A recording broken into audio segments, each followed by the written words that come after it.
This episode of Techno Buffalo is brought to you by the National Campaign Against Drunk Driving. Welcome back to another episode of Rumor Roundup. This is the show where we take all the rumors from the week and we condense them into one dense awesomeness rumor show for you. Up this week, we're going to talk about an iPad 5 might be coming sooner than you thought. The Galaxy Note 7 might be making its debut, and LG might be set to finally unveil some brand new Google TVs at CES.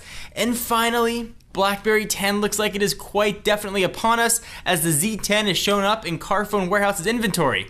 This is Rumor Roundup. Let's go ahead and get started.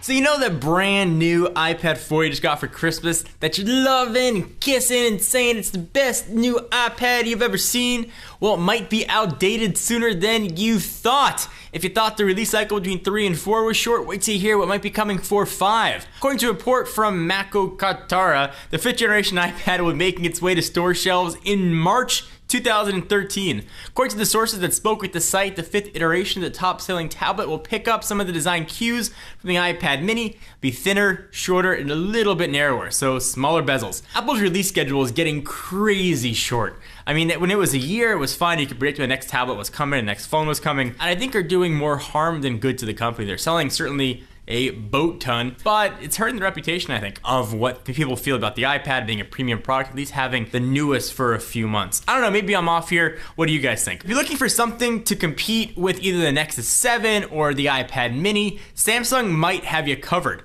So a device thought to be Samsung's upcoming Note 7 has turned up in GL Benchmark's database, hinting that the company is prepared to compete with Google's crazy popular Nexus 7 and, of course, the just mentioned iPad mini. Benchmark's listing doesn't really guarantee a Note 7 is going to be coming, or really much information about the device overall. What is revealed though is that it's got the Samsung brand, it's running Android 4.1.2, no 4.2 on board, and that's really about it. However, we're just guessing that the device's true identity is a Nexus 7. According to our friends at Fandroid, reported specs of the device supposedly include a display resolution of 1280 by 800, a 1.6 GHz quad-core Exynos 4412, 2 gigs of RAM, and all the popular functionality Samsung puts in their Note devices. The company doesn't have much on tap for CES, at least supposedly, which is only really just a week or so away. So maybe we'll see something of substance, maybe at Mobile World Congress. Perhaps this will be geared to a more international audience. Samsung does make the Nexus 10, so it's kind of be competing against themselves a little bit in the Nexus front. I do think though that we'll definitely see one. So listen, I'm gonna be honest, I've written off Google TV many years ago. I was there at the grand debut when Sony in New York took the reins with the first Google TVs and I was excited for it.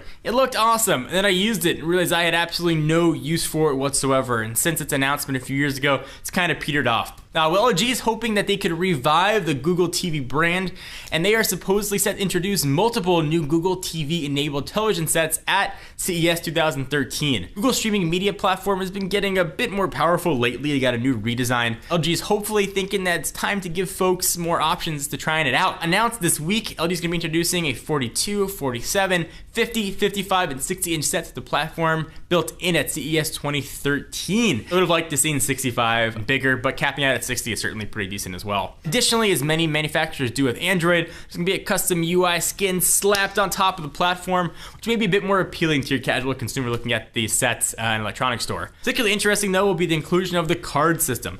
This new feature is going to act as folders for various apps as well as delivering information such as news, weather, information about various television programs, and all kinds of other goodness.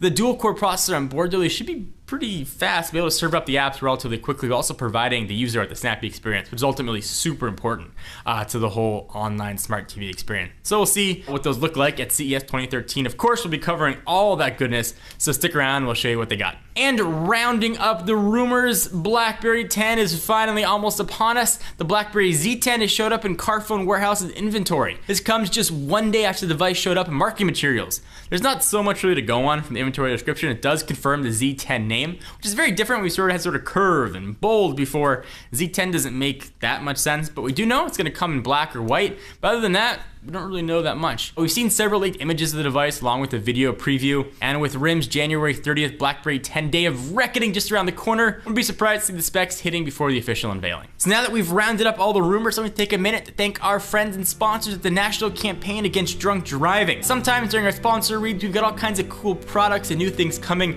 but this one is a message and nothing more. So please, if you only pay attention to one, pay attention to this one. It is super important. With New Year's coming very soon, the police are going to be out in full force in a nationwide effort to crack down on impaired driving. Young adults, so you and me, I consider myself a young adult still. No, got a 3 before my number of years. During December 2010, drivers aged 21 to 34 were involved in more fatal drunk driving crashes than any other group.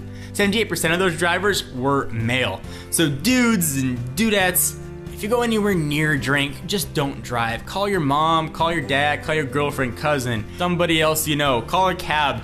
Any other way to get home, it's not worth putting your life at risk, your passenger's life at risk, or somebody else who's just innocently driving on the road that you might hit at risk. Guys, moral is, drive sober or get pulled over. So thank you guys for watching another episode of Rumor Roundup. I hope you enjoyed. Be sure to check us out at technobuffalo.com for latest and greatest tech news. I am John Rettinger, and I'll see you in the next video.